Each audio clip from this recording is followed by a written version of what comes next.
What's going on, guys? What's cracking out in the garage right now? And before we dive into this too much, there's gonna be a couple things here. This video's gonna jump around a lot today, so I'm gonna go ahead and inform you that. One, first off, we went to Mexico and had a little fun, which is this video here.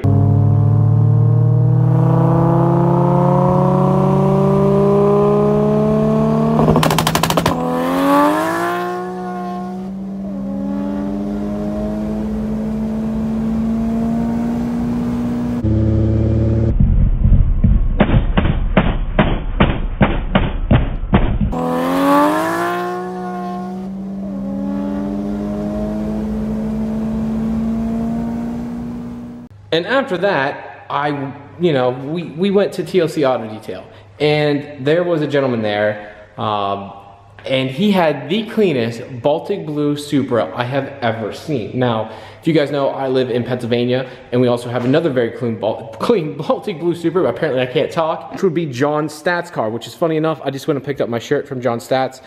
He started this whole thing with Stats Racing, and if you never saw his license plate, it said F my 401k, which I thought was the coolest thing ever. If you guys don't know who he is, I'm gonna link him down here below.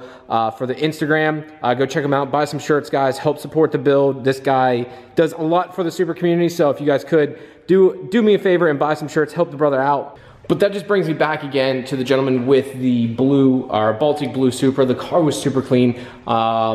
He's owned it for God knows how long, but I'm gonna go ahead and flip over to that, and then I'm gonna get into the rest of this video here. So let me go ahead and flip that up for you now. All right, guys, I apologize for the wind right now. It is crazy, but I got something special for you. So you guys see here, we have a hardtop Baltic blue manual Supra, and we've got Ken here. Buddy, thank you very much for talking with me today. So we're gonna kind of give a rundown here. Yeah, let's go ahead and start. Like, what's all done to the car? How long have you had it, etc.? Like, just go over the car in general. Yeah, no problem. So I bought this car about 10 years ago, and at the time, I could barely afford the car. So I basically dumped all my money into the car, financed it obviously, had it shipped from the West Coast to the East Coast when I was out here living at the time. It's a 1994 Baltic hardtop. Hardtops turbos only come in manual transmission. This is one of 9 imported that year. Probably about 4 or 5 of those are left just because of attrition, but that's just like gas. Sure. The car started off stock. The original owner told me that the car had paid on quite a bit. The engine was basically garbage. So I said, that's fine, I just want the hardtop. And over the years I saved my money. I sold my Ducati Panigale 1199, my Yamaha R1, and my Yamaha R6, basically to send my car to a friend of mine down in Austin, Texas, named Chris Johnson. Took the car apart, replaced the block, head, rebuilt the car basically like new. So now it has a big single, a 6766, AM Infinity 6. I can flex fuel E85 and pump gas. It makes about over 750 horsepower, depending obviously on the day because it spun the dyno. And I drive this car as much as I can. And considering that these cars, the value is $100,000 now, when I paid $27,000 at the time. So I've been really fortunate to own this car, and I like it. It drives like a go-kart, no traction control, obviously. I like to slide the car around. I love it. It's a great car. So Ken, do you mind opening the car for me here real quick? I want to go over it with you guys here and show you a little bit more. And he still has his key fob, which if you guys have a Supra, you know they always break, or when you bought them, they didn't have them. Another thing is, guys, if you see here, it has 97, 98 front seats, which they have the one-piece back seat. On the older models from 93.5 to 96, this is a two-piece seat. 97, 98, they made it look a little bit more aesthetically better. I believe the bolsters are a little bit more aggressive too. That's true. And they keep, for the record, I've kept all the stock parts, so... You have all the stock parts still too? I have all the stock parts, stock exhaust, stock everything. So you guys go, big single setup, cast manifold. I love the simplicity of it for the fact that it just works. Like, you don't have to have like a crazy, like everyone says, like, man, you're missing everything. Like, my car doesn't have anything left. I've removed just about everything, but like this looks like a factory setup. Besides everything being polished, I mean, it looks like it could be like this way from the factory. The AC works. That's the biggest thing. I drive the car daily if I really wanted to. There's no issues with it, no idle issues, no AC problems. Car drives perfect. So I have to ask, how did you find the car? How did you get into the car? Like, what made you want one so bad? Well, back in the day, I lived in Houston, Texas, and at that time, Texas 2K, Supra 2K, Vipers, Lamborghinis were kind of basically making a big splash in the scene. I used to hang out in Austin guy named SW, a guy named Chris Johnson. And I remember one night going into Chris's and SW shop. SW had the most gorgeous black hardtop on CCW wheels, immaculate paint, perfect offset, and I thought to myself, I have to have a car like that one day. At the time, as a college student, I couldn't afford it, so I just saved my pennies. And when the opportunity came up, I bought the car, and fortunately for me, I bought it when I did, because now I don't think I could afford to buy a Supra. They're just so expensive. It's crazy how much they've jumped up, and I feel the same way. I mean, I love the cars too, but I feel like, in my opinion, it'd be an unattainable car to buy for myself, or even like a junk one. They're looking for 30 grand. For ones like ours, we're looking at 50, 60 minimum for one that'd be okay. And we're looking at over 100,000 miles at that point. Yeah, so some of the most recent auctions had them at low mileage Targas at $173,000. NSXs are also climbing, RX-7s are all climbing. All those cars are getting to become unattainable. Right, and I will say it, and I'll keep saying this till I'm blue in the face. I believe the 90s JDM cars are the new 60s muscle cars for our generation and era. If they are the most desirable cars, when they go across the auction block, for our generation, that's what we're looking at. The muscle cars had their place in time for my family, for my parents. Now our generation's like, we want JDM muscle cars, and that's the RX-7, the Supra, 3000 GT, 300ZX, GTR. That's what we're looking for now, and that era's here, and you can see the prices are starting to reflect it because everyone's trying to buy them. Yeah, no, I agree 100%. All right, so now that you saw that and that awesome Baltic Blue Supra, that thing is fucking amazing. It's absolutely amazing. But after we're done with that, since you guys seen all that, we're back to the MR2 right now. Then we go back to the Supra here. I wanted to go ahead and give an update. Joel Grandis let me know that the clutch actually will be in tomorrow. Not here physically, but with him, which makes it Wednesday. We'll be with him Wednesday, so if he ships it out, he's only like 2.5 hours from me. I'm hoping by FedEx or UPS, it's here by Friday. I would like to get it in this Saturday, so this car can be fully done at least.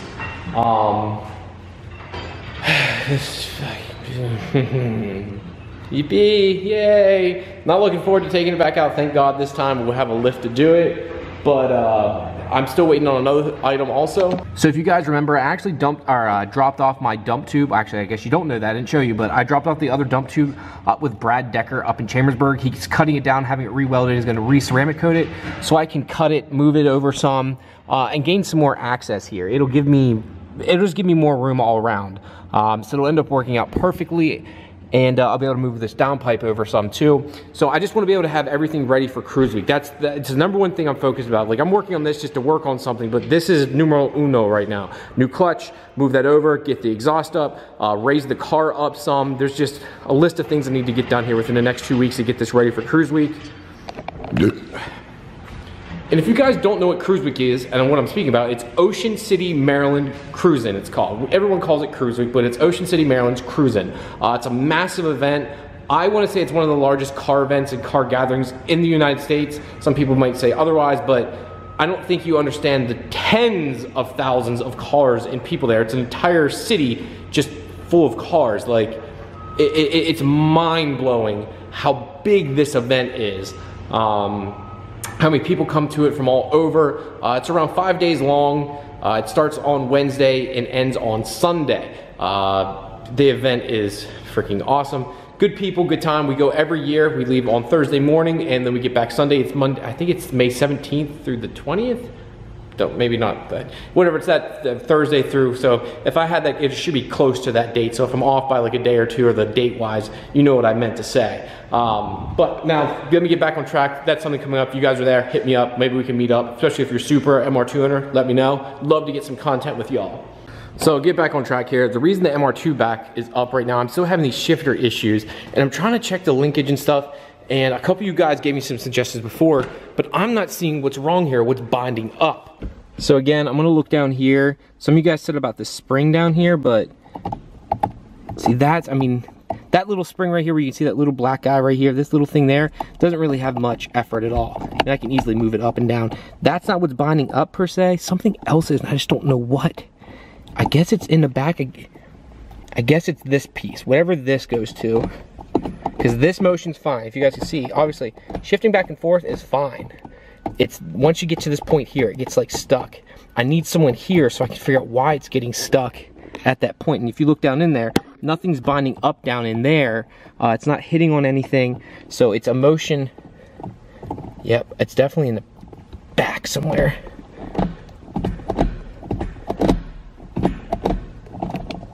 Because if I'm over here, it's fine. But as soon as yeah, it does not like whatever that is. And since I did that, I thought this would be the best way to get it up. So I need to get it off this way and get it up on all four and then get it really high and then roll underneath. I can't properly get to it this way, unfortunately. All right, guys, I think it's the square bushing that's holding me up. I don't know here, but it goes back and forth fine. I don't have my foot in the clutch. Ouch, dang it. Dang nabbit, Ricky Bobby. Hold on here. If I put my foot down, now it's sticking. Damn, what the fuck is causing me issues here? I don't get this thing at all. I'm gonna put the camera down below. Something's really, really sticking. I was just moving it. It's in the back for sure, 100%. Because now it's over here shifting fine. Something in the back is really holding me up. I'm gonna put the camera down below since I'm by myself and see if I can record what the issue is.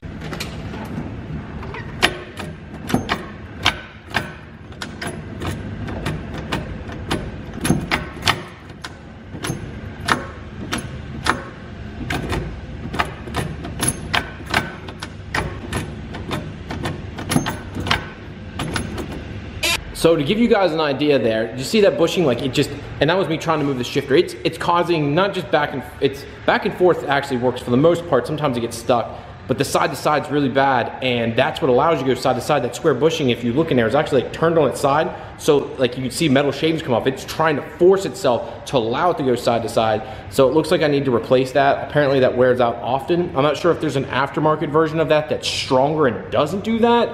It's a pretty poor design. In my opinion, but I mean, it was a factory item. They probably needed to have so much give to it, etc., etc. But yeah, I'm glad I found that at least, because the rest of the cables and stuff are good. But I think while I'm in there, I'm gonna go ahead and get the bearings. There's this company, I think it's called BRD, that makes some poly bearings for it. I'm not sure how that works. And then Prime Driven makes like these roller skate or blade looking things. I don't know. I'm not sure what you guys recommend. If you guys can let me know down below which ones are better and why. I hate when people just say, well, get this. Well, why? I want to know the reason behind it. Oh my God, I think I'm gonna sneeze. Fuck. Okay, I thought I was gonna sneeze, but I didn't. Whew. Allergies suck. So yeah, happy to find that. In the next video, guys, I'll show you that, how to get it in. I don't want to make this video too long here. Thank you guys very much for tuning in. Again, I have to work on this, get this done, but I have to get this set up and ready. I'm really excited for Cruise Week here. Brandon Bless is trying to get his car tuned. I'm trying to get a day off of work to get that done. Unfortunately, I work a shit ton of hours and I can never seem to get the time to get off. But again, guys, do me a big favor. End of this video, go check out Facebook, Instagram, and the website. I just got a couple orders there. There's guys that ordered, Greg Romaro. Thank you for watching the videos, man. Thank you for the order. He's got a CS, I call it CS. His name on Instagram is CS All-Track. He's got a badass red All-Track. I freaking love his car. That and another gray All-Track that kind of really got me back into it. But after talking to them both, those are both passion cars. I've already got enough headache. I don't have enough passion for them to deal with those cars, so I'm trying to stay away from that for now. It'll eventually happen when I have more time. But again, that's it, guys. I'm done rambling. Talk to you later. Peace! Okay, guys, bonus video here. I was able to get the bushing turned around. So I used actually a long pair of needle, I guess what you call the needle nose? I'm not sure what you call it, needle nose pliers. I'm brain dead right now. But I reached down in there and was able to turn the bushing around. And now, if I get in here, shifts like normal again. Butter. Love it. Very happy. It's crazy. That square bushing was causing me all those issues. Man. The car does shift good except for that stupid bushing. So I went ahead and ordered one, and I ordered the those bushings, those roller bushings, whatever the heck they're called. Let me know if those are no good, guys. If not, I'll get something else, but I need your opinion on what ones you guys usually use for these cars. And yeah.